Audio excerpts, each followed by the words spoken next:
നമസ്കാരം. തൃശൂരിലെ തിരഞ്ഞെടുപ്പ് രംഗം കലങ്ങിമറിയുകയാണ്. ബി.ജെ.പിയെ പ്രതിസന്ധിയിലാക്കിയ കിറ്റ് വിവാദത്തിന് പിന്നാലെ കോൺഗ്രസിൽ നിന്നുമാണ് പൊട്ടലും ചീറ്റലുമുണ്ടായത്. മണലൂർ മണ്ഡലത്തിലെ യു.ഡി.എഫ് സ്ഥാനാർത്ഥി ടി.എൻ. പ്രതാപിനെതിരെ ഗുരുതര ആരോപണവുമായി Nattika Congress block committee vice president P K. ഫിറോസാണ് രംഗത്തെത്തിയത്.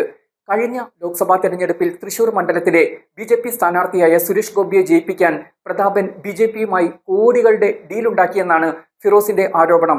8 കോടി രൂപ വാങ്ങി ബി.ജെ.പിക്ക് വോട്ട് മറിച്ചെന്നും പ്രതാപൻ രാവിലെ കോൺഗ്രസും വൈകിട്ട് ബി.ജെ.പിയുമാണെന്നാണ് ഫിറോസ് പറഞ്ഞത്.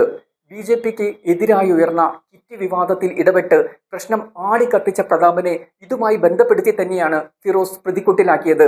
ബി.ജെ.പി കിറ്റ് വിതരണം ചെയ്തപ്പോൾ ഓടിയെത്തിയത് പ്രതാപനാണ്. ബി.ജെ.പിക്കെതിരെ വലിയ പ്രക്ഷോഭത്തിന് കോൺഗ്രസ് പ്രവർത്തകരോട് ആഹ്വാനം ചെയ്തതും പ്രതാപനാണ്. ബി.ജെ.പിയുടെ പ്രധാനപ്പെട്ട ഒരു നേതാവുമായി പ്ലാൻ ചെയ്ത് നടപ്പാക്കിയതാണ് ഈ കിറ്റ് വിതരണം. ആ പ്ലാൻ ചെയ്യുന്ന പരിപാടി ഞങ്ങൾ 3 ദിവസം മുൻപേ അറിഞ്ഞതാണ്. മുസ്ലിം സമുദായത്തിനും ക്രിസ്ത്യൻ സമുദായത്തിനും 20% വോട്ടുണ്ട് ഈ മണ്ഡലത്തിൽ. ഈ മുസ്ലിം ക്രിസ്ത്യൻ വോട്ടാണ് പ്രതാപന്റെ ഉന്നം. കഴിഞ്ഞ പാർലമെന്റ് തെരഞ്ഞെടുപ്പിൽ പ്രതാപൻ ബി.ജെ.പിയുമായി അവിശുദ്ധ കൂട്ടുകെട്ടുണ്ടാക്കി. സുരേഷ് ഗോപിയെ ജയിപ്പിക്കുന്നതിന് വേണ്ടി നടത്തിയ കൃത്യമായ ഇടപെടലും ഗൂഢാലോചനയും ഒക്കെ നടത്തി. ഇതിന് കോൺഗ്രസ് പ്രവർത്തകരുടെ കൈവശം രേഖകളുണ്ട്, ഫിറോസ് ആരോപിച്ചു.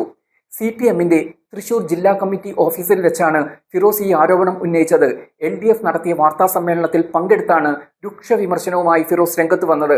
കഴിഞ്ഞ ദിവസമാണ് തൃശൂരിൽ ബി.ജെ.പി വോട്ടർമാർക്ക് കിറ്റ് വിതരണം നടത്തിയതിന്റെ പേരിൽ മണ്ഡലം സംഘർഷഭരിതമായത്. വാടാനപ്പള്ളിയിൽ വോട്ടർമാരെ സ്വാധീനിക്കാൻ ഗോഡൌൺ കേന്ദ്രീകരിച്ച് ബി.ജെ.പി ഭക്ഷ്യക്കിറ്റ് ഒരുക്കുന്നുവെന്നുള്ള ആരോപണവുമായി രംഗത്തെത്തിയത് LDFും UDFും ഒരുമിച്ചാണ്. ബി.ജെ.പി സംസ്ഥാന വൈസ് പ്രസിഡന്റും നടനുമായ ദേവൻ കൂടി ആരോപണ വിധേയനായതോടെ വിവാദം കൊഴുത്തു.